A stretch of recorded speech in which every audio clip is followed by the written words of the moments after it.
ഇന്ന് ബി.ജെ.പിയുടെ parliamentary party യോഗം ചേരുകയാണ്. അതിൽ ഇന്ത്യയുടെ ഉപരാഷ്ട്രപതി ആരെന്ന ആ സ്ഥാനാർത്ഥിയുടെ പ്രഖ്യാപനമുണ്ടാകും. ബി.ജെ.പി നൽകുന്ന സ്ഥാനാർത്ഥി തന്നെയായിരിക്കും ഉപരാഷ്ട്രപതിയായി വരുന്നത്. അതിന്റെ ഭൂരിപക്ഷം നിലവിൽ അവർക്കുണ്ട്.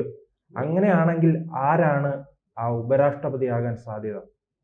ഉപരാഷ്ട്രപതി സ്ഥാനത്തേക്ക് വരാൻ അർഹതയുള്ള, യോഗ്യതയുള്ള നിരവധി നേതാക്കൾ ബി.ജെ.പിയുടെ കൈവശമുണ്ട്, ബി.ജെ.പിയുടെ പക്കലുണ്ട്. നമുക്കറിയാം, ഈ ജഗദീപ് ധൻഖറിൻ്റെ വരവ് വളരെ അപ്രതീക്ഷിതമായി. പൊതുവെ ബി.ജെ.പി ആരെയാണ് രാഷ്ട്രപതിയാക്കാൻ ഉദ്ദേശിക്കുന്നത്, ആരെയാണ് ഉപരാഷ്ട്രപതി സ്ഥാനത്തേക്ക് ഉദ്ദേശിക്കുന്നത്, അതുപോലെ ലോക്സഭയുടെ സ്പീക്കർ ആരായിരിക്കും തുടങ്ങിയ കാര്യങ്ങളിലൊക്കെ വലിയ ഉദ്വേഗം ജനിപ്പിച്ചിരുന്നു 2014 തൊട്ട്. നമുക്കറിയാം, വാജ്പേയി സർക്കാർ ഭരിച്ചിരുന്ന കാലത്തും ഈ രാഷ്ട്രപതി തിരഞ്ഞെടുപ്പും ഉപരാഷ്ട്രപതി തിരഞ്ഞെടുപ്പും സംബന്ധിച്ച് ഇതുപോലെ വലിയ ഒരു ആകാംക്ഷ രാജ്യത്ത് സൃഷ്ടിക്കാൻ ബി.ജെ.പിക്ക് സാധിച്ചിട്ടുണ്ട്. ബി.ജെ.പി ആരെയാണോ ഉദ്ദേശിക്കുന്നത് ആ ആളിനെ മാധ്യമങ്ങൾക്കോ രാഷ്ട്രീയ നിരീക്ഷകർക്കോ ഒക്കെ കണ്ടെത്താൻ അല്ലെങ്കിൽ അതേക്കുറിച്ച് പ്രവചിക്കാൻ സാധിക്കില്ല. പ്രവചനങ്ങളെല്ലാം തെറ്റിയ ചരിത്രമാണുള്ളത്. ഇപ്പോൾ എനിക്കറിയാം, ഈ വാജ്പേയി സർക്കാരിൻ്റെ കാലത്ത് ഡോക്ടർ APJ അബ്ദുൽ കലാം രാഷ്ട്രപതി സ്ഥാനാർത്ഥിയാകുമെന്ന് ആരും പ്രതീക്ഷിച്ചിരുന്നില്ല. അദ്ദേഹത്തിൻ്റെ പേര് ഒരിടത്തും ചർച്ച ചെയ്യപ്പെട്ടിരുന്നില്ല. നമുക്കറിയാം, അതിനു മുമ്പ് കോൺഗ്രസ് ഭരണകാലത്ത് നമ്മുടെ KR നാരായണൻ രാഷ്ട്രപതി, മലയാളിയായ KR കോൺഗ്രസ് എല്ലാ കാലത്തും തങ്ങളുടെ കൊടി പിടിക്കുന്നവർക്ക് പരിഗണന കൊടുക്കുള്ളൂ. പക്ഷെ അന്ന് അബ്ദുൽ കലാം ബി.ജെ.പി കൊടി പിടിച്ചിട്ടില്ല. പക്ഷെ അന്ന് KR നാരായണൻ അദ്ദേഹം ഇന്ത്യയുടെ കൊടിയെ പിടിച്ചിട്ടുള്ളൂ. അദ്ദേഹം ഒരു രാഷ്ട്രീയ പാർട്ടിയുടെ കൊടി പിടിച്ചിട്ടില്ല. നമ്മുടെ ത്രിവർണ്ണ പതാക, അശോകചക്രം അങ്കിതമായ ത്രിവർണ്ണ പതാക മാത്രമേ അദ്ദേഹം പിടിച്ചിട്ടുള്ളൂ.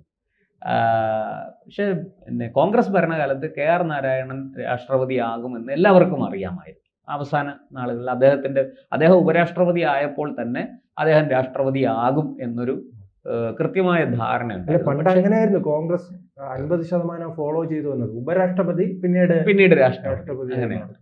പക്ഷേ നമ്മുടെ വാജ്പേയി സർക്കാരിൻ്റെ കാലത്ത് അത് പാടെ തകിടം മറിച്ചുകൊണ്ട് അപ്രതീക്ഷിതമായിട്ട് ഇടുത്തി പോലെ ഡോക്ടർ APJ അബ്ദുൽ കലാമിൻ്റെ പേര് കടന്നു വന്നു. അദ്ദേഹം രാഷ്ട്രപതിയാകുകയും ചെയ്തു. ഒടുവിൽ കോൺഗ്രസ്സിനും അത് പിന്തുണയ്ക്കേണ്ടി വന്നു അദ്ദേഹത്തിൻ്റെ പേര്. കാരണം അദ്ദേഹം എല്ലാ രാഷ്ട്രീയ പാർട്ടികൾക്കും അതീതനായ, ദേശസ്നേഹിയായ, നമ്മുടെ രാഷ്ട്രത്തിൻ്റെ ഒരു പൊതു സ്വത്ത്, മിസൈൽ മാൻ എന്നറിയപ്പെട്ടിരുന്ന, അല്ലെങ്കിൽ നമ്മുടെ ബഹിരാകാശ പരീക്ഷണങ്ങൾക്കും ഗവേഷണങ്ങൾക്കും പര്യവേഷണങ്ങൾക്കും ഒക്കെ വലിയ പ്രാധാന്യം, സ്വന്തം ജീവിതം അതിന് സമർപ്പിച്ച, അതുപോലെ തന്നെ ഇന്ത്യയെ ഒരു ആണവശക്തിയാക്കുന്നതിൽ വലിയ പങ്ക് വഹിച്ച ആളാണ് ഡോക്ടർ APJ അബ്ദുൽ കലാം. നമ്മുടെ രാജ്യത്തെ ചെറുപ്പക്കാരോട് സ്വപ്നം കാണാൻ, അവരെ ശരിക്കും ഭാവിയിലേക്ക് സ്വപ്നം കാണാൻ പ്രേരിപ്പിച്ച ഒരു മഹാനായ രാഷ്ട്രപതി കൂടിയായിരുന്നു ഡോക്ടർ APJ അബ്ദുൽ കലാം.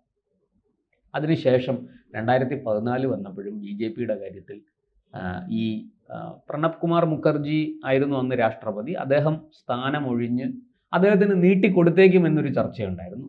പക്ഷെ അങ്ങനെയൊന്നും സംഭവിച്ചില്ല. രാംനാഥ് കോവിന്ദിൻ്റെ പേര് വന്നു. അത് അവസാന നിമിഷം ബി.ജെ.പി പ്രഖ്യാപിക്കുമ്പോഴാണ് രാംനാഥ് കോവിന്ദ് ആരാണെന്ന് നമുക്ക് അങ്ങനെ ഒരാളുടെ പേര് നമ്മൾ കടന്നു വരുന്നത്. അന്ന് നമ്മുടെ മുഖ്യമന്ത്രി പിണറായി വിജയനൊക്കെ കളിയാക്കി. രാംനാഥ് കോവിന്ദ്, ആ പേര് കേട്ടിട്ടുണ്ട്, അദ്ദേഹം ഒരു പട്ടികജാതി സമൂഹത്തിൽപ്പെട്ട ആളാണ്, നല്ല അറിവുള്ളയാളാണ്, വിദ്വാനാണ്, നിരവധി അദ്ദേഹത്തിൻ്റെ വിദ്യാഭ്യാസ യോഗ്യത വളരെ വലുതാണ്. ബ്രണ്ണൻ കോളേജിലല്ല അദ്ദേഹം പഠിച്ചത്. പക്ഷെ പിണറായി വിജയനെ പോലെയുള്ളവർക്ക് അദ്ദേഹത്തെ പുച്ഛമാണ്. പട്ടികജാതിക്കാരനായതുകൊണ്ടൊക്കെ ആയിരിക്കാം, നമുക്കറിയില്ല. അദ്ദേഹം പക്ഷേ ഇന്ത്യയുടെ പരമോന്നത, അദ്ദേഹം അന്ന് പത്രക്കാരോട് ചോദിച്ചത്, നിങ്ങൾ ആരെങ്കിലും ആ പേര് കേട്ടിട്ടുണ്ടോ എന്നാണ്. അങ്ങനെ ഒരു കേൾവി കേട്ട ഒരു പേരുള്ള ഒരാൾ തന്നെ ഇന്ത്യയുടെ രാഷ്ട്രപതി ആകണമെന്ന് നിർബന്ധമൊന്നുമില്ല. അല്ലാത്ത ഒരുപാട് പേർ ബി.ജെ.പിയുടെ പക്കലുണ്ട്, RSSൻ്റെ പക്കലുണ്ട്. ഇവിടെയും ഇപ്പോൾ അതുപോലെ തന്നെയാണ്. നമുക്കറിയാം, ദ്രൗപദി മുർമു കടന്നു വന്നതും എങ്ങനെയാണെന്ന് നമുക്കറിയാം. പക്ഷെ അത് ഒരു പ്രതീക്ഷ ആൾക്കാർക്കൊക്കെ ഉണ്ടായിരുന്നു. കാരണം ഒരു പട്ടികജാതിയിൽപ്പെട്ട ഒരാൾ വന്നു, ഇനിയിപ്പോൾ ഒരു പട്ടികവർഗത്തിൽ നിന്ന് ഒരാൾ വരാൻ സാധ്യതയുണ്ട്. ആദ്യമായിട്ടാണ് ഇന്ത്യയുടെ രാഷ്ട്രപതി സ്ഥാനത്തേക്ക് ഒരു പട്ടിക വർഗത്തിൽ നിന്നുള്ള, അതും ഒരു വനിത കടന്നു വരുന്നത്. ഇരിക്കട്ടെ, ഇപ്പോൾ ഈ ഉപരാഷ്ട്രപതി ജഗദീപ് ധൻഖർ രാജിവെച്ച ഒഴിവിലേക്കാണ് ഇപ്പോൾ ഉപരാഷ്ട്രപതി തെരഞ്ഞെടുപ്പ് വേണ്ടി വന്നിരിക്കുന്നത്. ഒരു പക്ഷേ എനിക്ക് തോന്നുന്നു ആരിഫ് മുഹമ്മദ് ഖാൻ്റെ പേര് പരിഗണനയിൽ വരാൻ സാധ്യതയുണ്ട്. ഞാൻ അത് ആരിഫ് മുഹമ്മദ് ഖാന് വലിയ സാധ്യത ഉണ്ട് എന്ന് എനിക്ക് തോന്നുന്നു. ആരിഫ് മുഹമ്മദ് ഖാൻ ഇപ്പോൾ ബീഹാർ ഗവർണറാണ്. നേരത്തെ അദ്ദേഹം കേരള ഗവർണറായിരുന്നു. BJPയുടെ ഐഡിയോളജി എന്താണെന്ന് അദ്ദേഹത്തിന് നന്നായിട്ട് അറിയാം. അദ്ദേഹം കോൺഗ്രസിൽ പ്രവർത്തിച്ചിരുന്ന ആളാണ്. രാജീവ് ഗാന്ധി മന്ത്രിസഭയിൽ ഉണ്ടായിരുന്നു. പക്ഷേ അദ്ദേഹം ഒരു ദേശീയവാദിയായ മുസൽമാനാണ്. അദ്ദേഹം ഒരിക്കലും സ്വന്തം രാഷ്ട്രത്തെയും അതിൻ്റെ സംസ്കാരത്തെയും അതിൻ്റെ പാരമ്പര്യത്തെയും ഒന്നും തള്ളിപ്പറയാൻ തയ്യാറാകാത്ത അടിയുറച്ച ദേശീയവാദിയായ ഒരു മുസൽമാനാണ് അദ്ദേഹം. സർവോപരി വലിയ വിദ്വാനാണ്, നല്ല അറിവുള്ള മനുഷ്യനാണ്. പിന്നെ രാഷ്ട്രീയം നന്നായിട്ട് അറിയാം അദ്ദേഹത്തിന്. ഭരണഘടന, നിയമം ഒക്കെ നന്നായിട്ട് അരച്ചു കലക്കി കുടിച്ച ആളാണ്. അത് കേരളത്തിൽ ഗവർണറായിരുന്നപ്പോൾ എല്ലാവർക്കും മനസ്സിലായിട്ടുണ്ട് അദ്ദേഹം എങ്ങനെയാണ് പ്രവർത്തിച്ചിരുന്നത് എന്ന്. നമ്മളെല്ലാവരും കണ്ടതാണ്. ഈ SFI എന്ന് പറയുന്ന കുട്ടി സഖാക്കന്മാരുടെ അക്രമത്തെ അദ്ദേഹം അവന്മാരുടെ ആയുധം താഴെ വയ്പ്പിച്ച് വരച്ച വരയിൽ നിർത്തിക്കാൻ അദ്ദേഹത്തിന് സാധിച്ചു. അദ്ദേഹത്തെ വഴിയിൽ തടയാൻ ശ്രമിച്ചു SFI.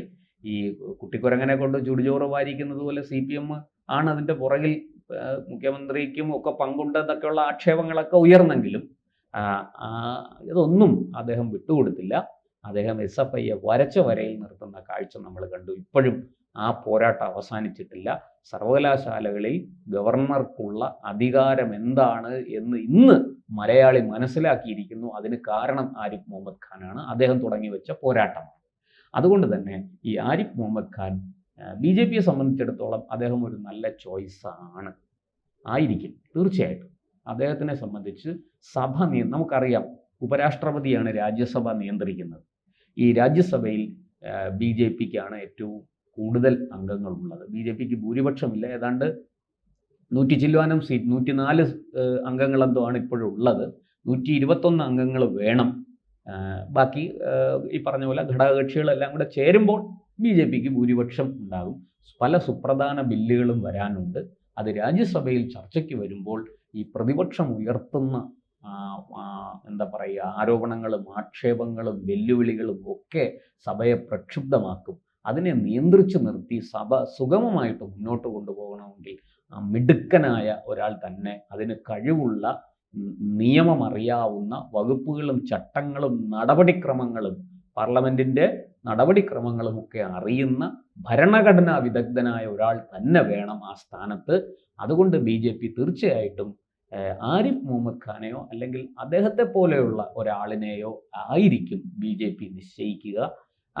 ആരിഫ് മുഹമ്മദ് ഖാൻ, നമുക്ക് അദ്ദേഹത്തോട് കേരള ഗവർണറായിരുന്ന, അദ്ദേഹം UP-കാരനാണ്, പക്ഷെ കേരള ഗവർണറായിരുന്നത് കൊണ്ട് തന്നെ അദ്ദേഹത്തിനോട് നമുക്കെല്ലാവർക്കും, മലയാളികൾക്ക് പൊതുവെ, ഇവിടുത്തെ രാഷ്ട്രീയക്കാരെ മാറ്റി നിർത്തിയാൽ മലയാളികൾക്ക്, നിഷ്പക്ഷരായ ജനങ്ങൾക്ക് അദ്ദേഹത്തോടൊരു താല്പര്യമുണ്ട്. സത്യത്തിൽ അദ്ദേഹം കേരള ഗവർണറായിട്ട് ഒരു 5 വർഷം കൂടെ തുടരണം എന്ന് പോലും ആവശ്യമുണ്ട്. അത്തരത്തിൽ ആവശ്യം അമിത്ഷായുടെയും നരേന്ദ്രമോദിയുടെയും ഒക്കെ അടുക്കൽ പോലും എത്തപ്പെട്ടിട്ടുണ്ട് കത്തുകളുടെ രൂപത്തിൽ. പക്ഷെ BJP അങ്ങനെയല്ല ചെയ്തത്. BJPക്ക് BJPയുടേതായ രീതികളുണ്ട്. എങ്കിലും അദ്ദേഹത്തെ നമ്മൾ ആഗ്രഹിച്ചിരുന്നു എന്നുള്ള കാര്യം സത്യമാണ്. അങ്ങനെയുള്ള ആരിഫ് മുഹമ്മദ് ഖാൻ ഇന്ത്യയുടെ ഉപരാഷ്ട്രപതി സ്ഥാനത്തേക്ക് വന്നാൽ അതൊരു വലിയ ഒരു രാഷ്ട്രീയമായിട്ട് കൂടെ BJPക്ക് അത് വലിയ നേട്ടം തന്നെയായിരിക്കും. കാരണം അദ്ദേഹത്തെ സംബന്ധിച്ച് മുഖം നോക്കാതെ നിലപാടെടുക്കുന്നയാളാണ് അദ്ദേഹം. അതും തികഞ്ഞ രാഷ്ട്രവാദിയാണ്, ദേശീയവാദിയാണ്. അതുകൊണ്ട് ദേശത്തിന് അപകടം വരുന്ന ഒരു കാര്യത്തിനും അദ്ദേഹം കൂട്ടുനിൽക്കില്ല. അവിടെ വളരെ കൃത്യമായി നിലപാടെടുക്കും. ആ നിലപാടിൽ അദ്ദേഹം ഉറച്ചു നിൽക്കും. അദ്ദേഹത്തിന് അതിനുള്ള അറിവും ധൈര്യവും ഉണ്ട് എന്ന് മാത്രമല്ല, രാഷ്ട്രീയവും നന്നായിട്ട് മനസ്സിലാക്കി അത് പയറ്റിത്തെളിഞ്ഞ ആളായതുകൊണ്ട് നമുക്കറിയാം, പണ്ട് ഷാബാനു കേസിൽ രാജീവ് ഗാന്ധി നിയമനിർമ്മാണത്തിന് ഒരുങ്ങിയപ്പോൾ തൻ്റെ മന്ത്രിസ്ഥാനം പുല്ലുപോലെ വലിച്ചെറിഞ്ഞ് ചെയ്യുന്നത് തെറ്റാണ്, രാജ്യത്തെ ജനങ്ങളെ വിഭജിക്കാൻ ഇത് സഹായിക്കും, അതിന് മാത്രമേ ഇത് ഉപകാരപ്പെടൂ എന്ന് പറഞ്ഞുകൊണ്ട് രാജീവിൻ്റെ മന്ത്രിസഭയിൽ നിന്ന് മന്ത്രിസ്ഥാനം പുല്ലുപോലെ വലിച്ചെറിഞ്ഞ് ഇറങ്ങി വന്നയാളാണ് ആരിഫ് മുഹമ്മദ് ഖാൻ. അദ്ദേഹം നിസ്സാരക്കാരനല്ല, പദവികൾക്ക് പുറകെ പോകുന്നയാളല്ല, പദവികൾക്ക് വേണ്ടിയിട്ട് നിലപാടിൽ വെള്ളം ചേർക്കുന്ന ആളുമല്ല ആരിഫ് മുഹമ്മദ് ഖാൻ. വളരെ ശക്തമായിട്ട്, മാത്രമല്ല അദ്ദേഹം എനിക്ക് വളരെ വ്യക്തിപരമായിട്ട് തന്നെ അറിയാം, അദ്ദേഹത്തിന് ഇന്ത്യൻ പാരമ്പര്യത്തോടും ഹിന്ദു ഫിലോസഫിയോടും അതുപോലെ തന്നെ ക്രിസ്ത്യാനിറ്റിയോടും ഒക്കെ ഒരു മുസൽമാനായിരുന്നിട്ട് കൂടി അദ്ദേഹത്തിന് അതൊക്കെ വളരെ ആഴത്തിൽ അറിവുള്ള ഒരു മനുഷ്യനാണ്. അതേക്കുറിച്ചൊക്കെ പഠിച്ചിട്ടുള്ള ആളാണ്. സർവ മത സമഭാവന എന്ന ഒരു സിദ്ധാന്തം, ഒരു തത്വം ജീവിതത്തിൽ ഉടനീളം പുലർത്തുന്നയാളാണ്. അദ്ദേഹം വിവിധ ഭാഷകൾ, അനേകം ഭാഷകൾ കൈകാര്യം ചെയ്യാൻ അറിയാവുന്ന ആളാണ്. സംസ്കൃതത്തിലും അദ്ദേഹത്തിന് ജ്ഞാനമുണ്ട്. അങ്ങനെയൊക്കെയുള്ള നല്ല മനുഷ്യത്വമുള്ള എന്നാൽ തൻ്റെ രാഷ്ട്രീയ നിലപാടുകളാകട്ടെ അല്ലാതെയുള്ള കാര്യങ്ങളാകട്ടെ അതിലൊന്നും വെള്ളം ചേർക്കാത്ത ഒരു നല്ല മനുഷ്യനാണ് ആരിഫ് മുഹമ്മദ് ഖാൻ. അതുകൊണ്ട് തന്നെ അദ്ദേഹത്തിൻ്റെ പേര് BJP പരിഗണിക്കാൻ വലിയ സാധ്യതകളുണ്ട്. അത് നമുക്ക് ഇന്ന് വൈകിട്ടോടുകൂടി അക്കാര്യം നമുക്ക് അറിയാൻ സാധിക്കും.